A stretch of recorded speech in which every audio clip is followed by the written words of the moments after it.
यादव ने एनडीए सरकार को खुला चैलेंज दिया है। उन्होंने कहा है कि एनडीए सरकार बिहार की समस्या को लेकर हमसे कहीं भी सार्वजनिक रूप से बहस कर सकती है। तेजस्वी यादव ने अपने पोस्ट के माध्यम से एनडीए सरकार पर जम के हमला बोला। उन्होंने एक पोस्ट जारी किया है जिसमें बिहार की समस्या को बता रहे हैं। उन्होंने क्या लिखा है हम बताते हैं। देश में सबसे कम साक्षरता वाला दर बिहार की है। देश में सबसे कम प्रति व्यक्ति आय भी बिहार की है।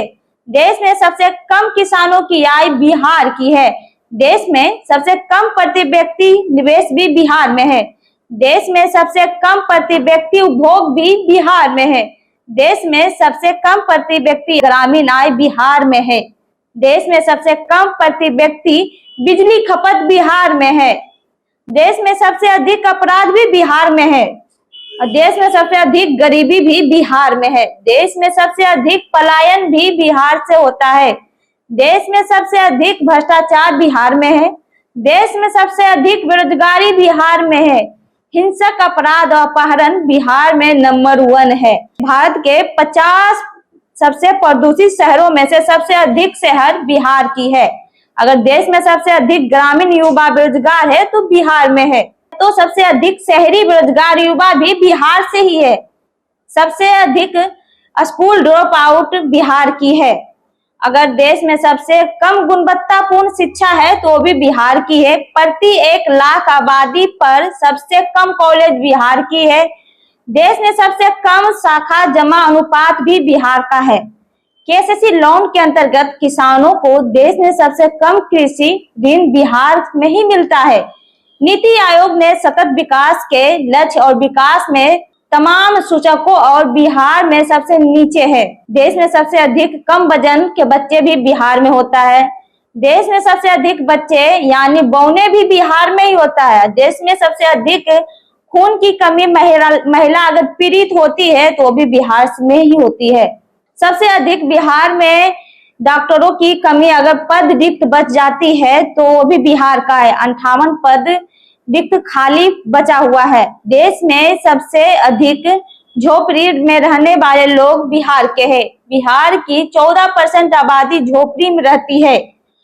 आधुनिक सुविधा और सेवाओं में देश में सबसे पिछड़े बिहार है।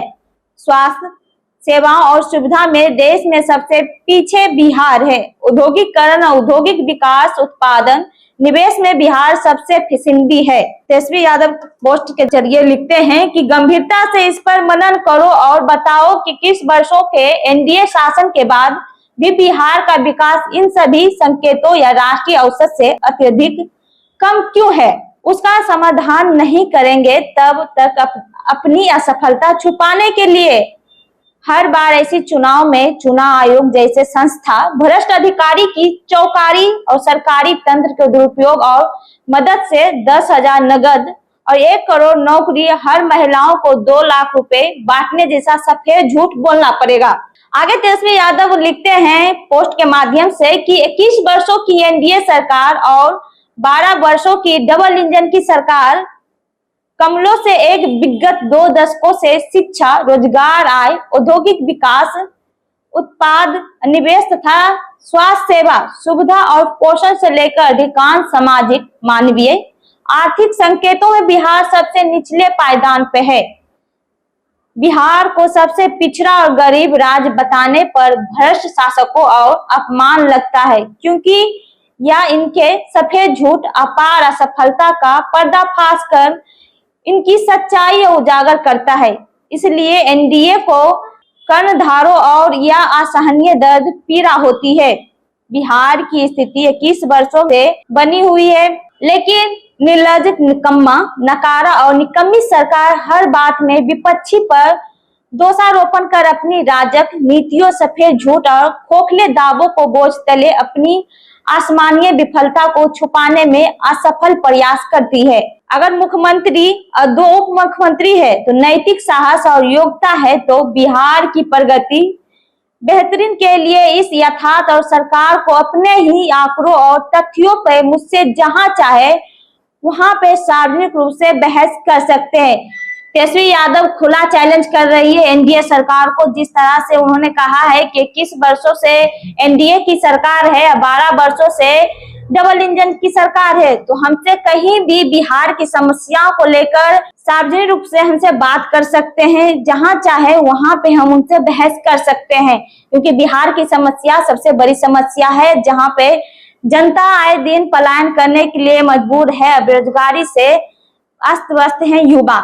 जिस तरह से तेजस्वी यादव कहते हैं एनडीए सरकार को चैलेंज कर रही है, क्या लगता है इस पे? आपकी क्या राय है कमेंट बॉक्स में जरूर बताइएगा। तेजस्वी यादव जो ये पोस्ट जारी किए हैं, आप इससे कितना सहमत है, इस पे जरूर राय दीजिएगा। धन्यवाद।